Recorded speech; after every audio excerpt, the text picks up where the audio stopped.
Rising above the ancient streets of Old Delhi, Red Fort stands as one of the most powerful architectural statements ever made by an empire.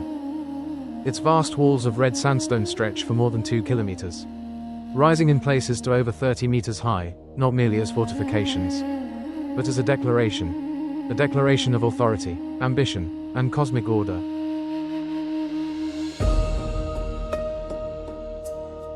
This was not just a palace. It was the heart of an empire that once ruled nearly a quarter of the world's population. Construction of the Red Fort began in 1639 under the Mughal Emperor Shah Jahan, the same ruler who would later commission the Taj Mahal. At the time, the Mughal court decided to move its capital from Agra to a newly founded city called Shahjahanabad, a city envisioned as a reflection of paradise on earth.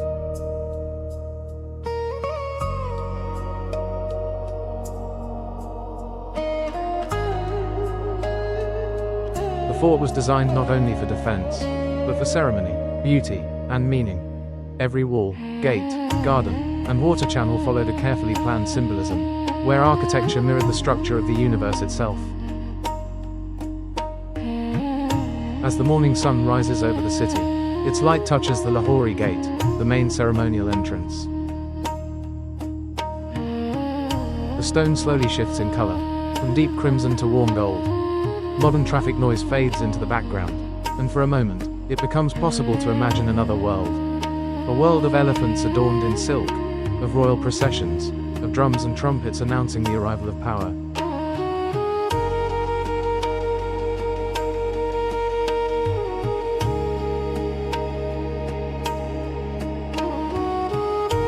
Beyond the gate lies Chatter Chowk, a covered bazaar that once functioned as far more than a marketplace. This was a controlled space of imperial economy, where luxury goods flowed under the watchful eye of the court.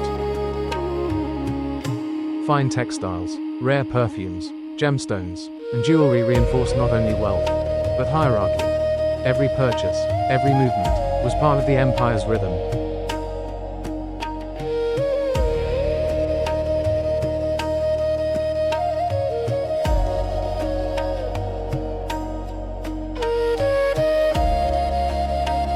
Nearby stands the Naubat Khana, the drum house. Here, ceremonial music was performed 5 times a day, marking the emperor's presence and structuring court life through sound. Music was not entertainment alone. It was protocol. It was authority translated into rhythm.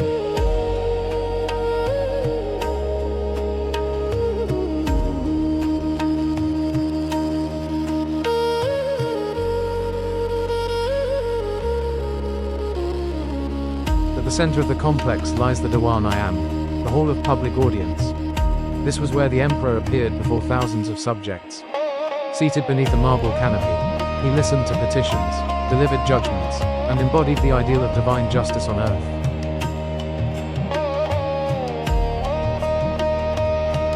Behind that canopy once stood the Peacock Throne, a masterpiece beyond comparison. Crafted from gold and inlaid with diamonds, rubies, emeralds, and pearls, it was crowned by 2 jeweled peacocks with outspread tails. Its value today would reach into the billions, making it the most expensive throne ever created. But its purpose was symbolic as much as material. It represented the emperor as the axis between heaven and earth.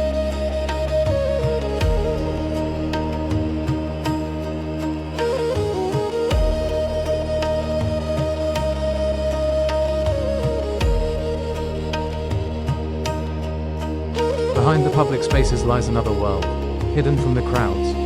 The Diwan-i-Khas, the hall of private audience, reveals a quieter, more refined expression of power. Here, white marble walls are delicately inlaid with semi-precious stones forming floral patterns that seem to float across the surface. Once, an inscription adorned this chamber, reading, "If there is a paradise on earth, it is this, it is this, it is this."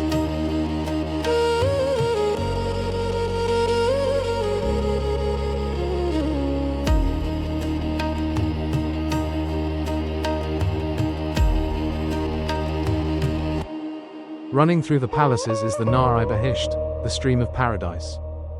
This advanced hydraulic system carried cool river water through the complex, regulating temperature and creating a continuous presence of flowing water. Centuries before modern air conditioning, architecture itself became climate control.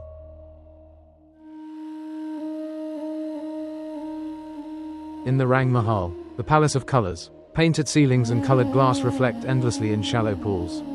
Light moves across walls and water, transforming the interior throughout the day. Nothing remains static. Everything breathes.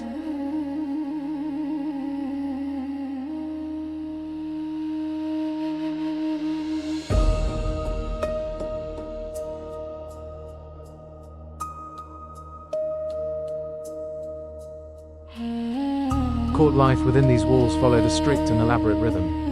Ceremonies, diplomacy, poetry, scholarship, and private contemplation filled the days. Clothing signaled rank. Jewelry declared authority. Even posture conveyed power.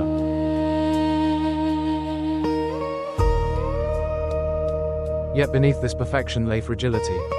In 1739, the Persian ruler Nader Shah invaded Delhi. The city was devastated. The Peacock Throne and countless treasures were carried away, and the empire never truly recovered from the loss.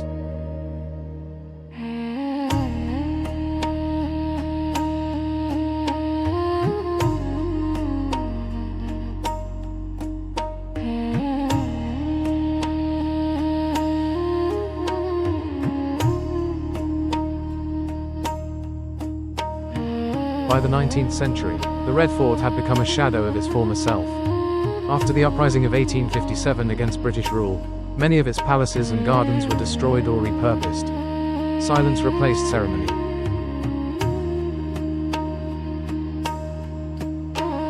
Where musicians once played, courtyards stood empty. Where ministers debated empire, marble faded under dust and time. And yet, the Red Fort did not vanish. Every year, on the 15th of August, the Prime Minister of India raises the national flag from these very walls. The symbol of imperial power was transformed into a symbol of independence. History did not end here, it changed direction.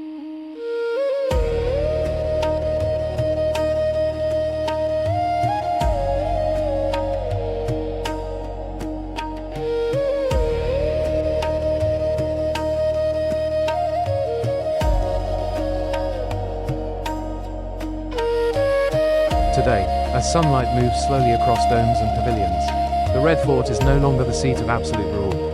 It is a place of memory, identity, and continuity.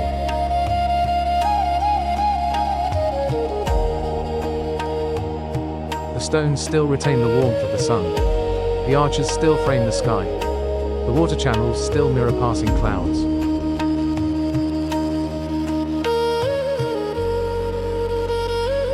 And in this quiet, it becomes possible to understand that architecture is not only about rulers and empires. It is about human longing for beauty, order, permanence, and meaning.